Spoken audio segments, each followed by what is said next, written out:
Story time naman tayo. Eto, naisipan namin ni Cupcake na mag-walking-walking bago lumubog ang araw.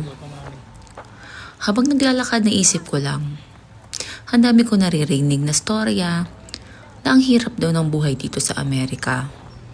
Well, totoo naman. Pero, para sa amin na lumaki ng mahirap,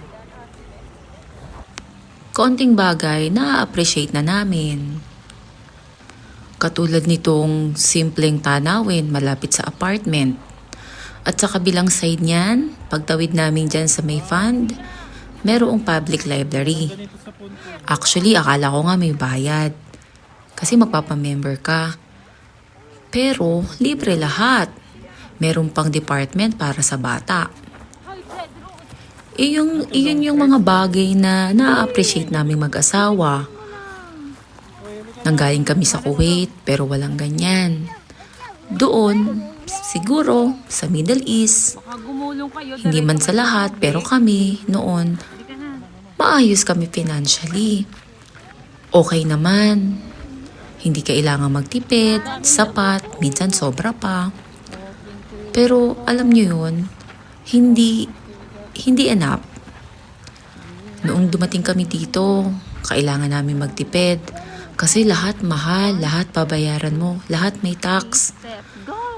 Pero katulad nitong mga bagay na libreng library, ito ay malaking bagay na talagang na-appreciate namin. Galing kaming Pilipinas. Sa Pilipinas, wala akong nakitang ganitong kagandang library na libre. Ay, ang daming ano dyan, daddy. Nasa sa tao na lang talaga kung paano niya ma-appreciate o enjoy ang buhay niya sa isang lugar. Isa lang ito sa mga bagay na talagang thankful kami at grateful na nandito na kami ngayon. Hindi man sobrang sagana, kailangan mong magtipid at mag-save. Kailangan mong tipirin lahat ng ibang bagay. Huwag lang pagkain. Pero masaya na kami dito.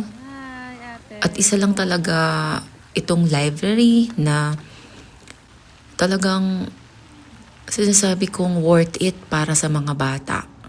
Na dito sila lalaki.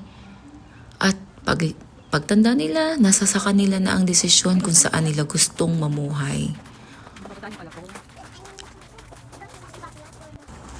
Itong simpleng walking na ito, happy na yung mga batang yan. Ang dami nilang nakikita. Katulad ng turtle sa pond. May mga fish. Ito ngayon sa pathway na to, merong story poster. I don't know what you call it. But yeah, yan, may story na babasahin mo hanggang doon sa dulo.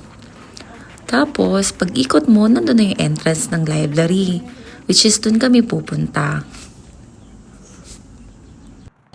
So, paano magpa-member? You just have to present your ID, your valid ID. Like for me, I presented my driver's license. Ayun, so after that, bibigyan ka na ng membership card. So si Sia, may sarili, si Bea meron din.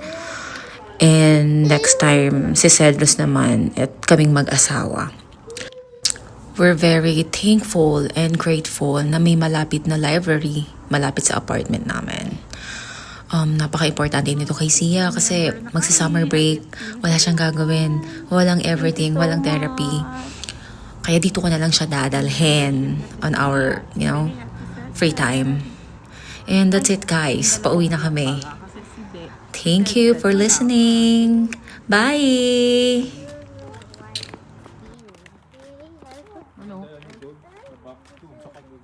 Paano mo na